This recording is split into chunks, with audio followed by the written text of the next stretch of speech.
I'm going to be very honest with you. This is a video about permission-based openers.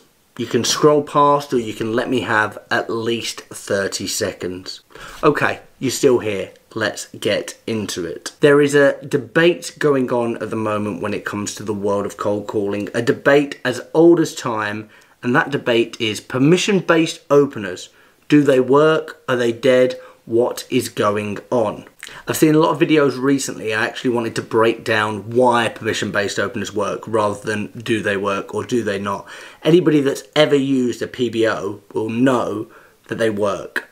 Do they work 100% of the time? No. Does anything? No. Are they better than hi, how are you? My name's Jack calling from Wham. How are you today? Yes, yes, yes, yes, yes, yes, yes, yes, yes. So there are certain sales gurus who will say that permission-based openers make you less of an alpha male. So to them I say, I am comfortable enough in my sexuality that I don't mind using a permission-based opener. Do not worry about it. Thank you. So why do permission-based openers work? So the psychology of it is very, very simple. If you haven't read The Chimp Paradox, it's a great book. I'd recommend it. Go and read it and that will probably explain it a little bit further. But imagine this. The human brain is split into 3 different parts. The computer, the human, and the chimp.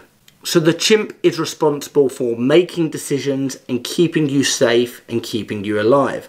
So when somebody cold calls you, your automatic default is to think, oh my God, is this person trying to bore me? Are they trying to sell me something I don't need? Are they going to kill me? Remember, no one's ever died from making a cold call or from receiving a cold call. So think of the chimp part of your brain as something called the inner gatekeeper. Okay, so the inner gatekeeper, like a normal gatekeeper, their job is to put through the right calls and get rid of the wrong calls. So when somebody says, hi, my name's Jack, I'm calling from blah, blah, blah, how are you today? That sounds like a typical sales call that's going to bore you to death and just going to blab on about how great and amazing and talk about pitch decks and all of that rubbish. So they're probably going to go, no, I'm in a meeting. Sorry, I'm really busy right now. Okay, so there are 3 things that help you when it comes to the chimp part of the brain. The first one is honesty, the second one is humour, and the third one is allowing room to say no. So when you see these permission-based openers all over LinkedIn, you might hate me for this, it's a sales call, you can hang up or let me have 30 seconds. We're being honest, we're allowing them room to say no, and if delivered with the right amount of energy, the right amount of tone, it might be a little bit funny, but depends who you are.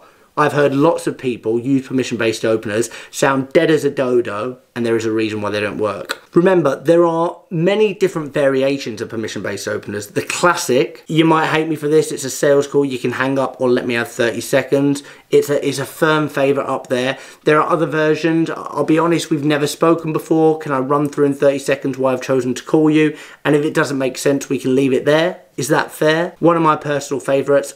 I'll be very honest, I'm sure you get many of these. It is a sales call. I don't know if you want to drop kick your phone across the room or let me have 30 seconds. We're being honest, we're allowing them that room to say no, and we're trying to incorporate an element of humour. Obviously there are popular ones, and there are ones that everyone use. I do say, like, find something that suits you, because the way that one person delivers one thing isn't going to be the way that you're going to be able to deliver another. So find something that suits you. But to those people that are on here debating every single day, do permission-based openers work? The answer is yes. Do they work 100% of the time? The answer is no, like everything. Will they die out? No. Will they be around for a long, long time? Yes. Why? Because they're better than hi, how are you? Remember, you will die.